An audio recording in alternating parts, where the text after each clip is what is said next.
Selamat pagi teman-teman.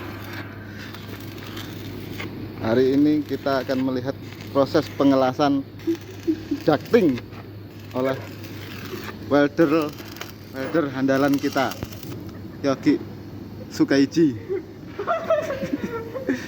Ayo guys.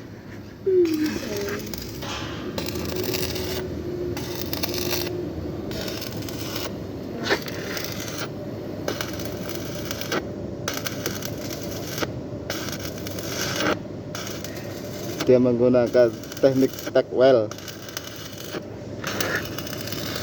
Tipis guys. Platnya tipis guys, ductingnya tipis. Ini kalau bukan orang berkemampuan hebat, jebol semua guys. Ini karena weldernya hebat.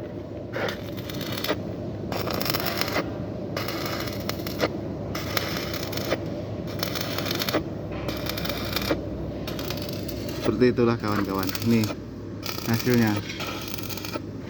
Ini kalau diulangi sekali lagi cantik sekali guys. Ductingnya, platnya tipis guys, gapnya cukup lebar-lebar. Ini herdernya guys, herdernya. Oke, thank you, terima kasih.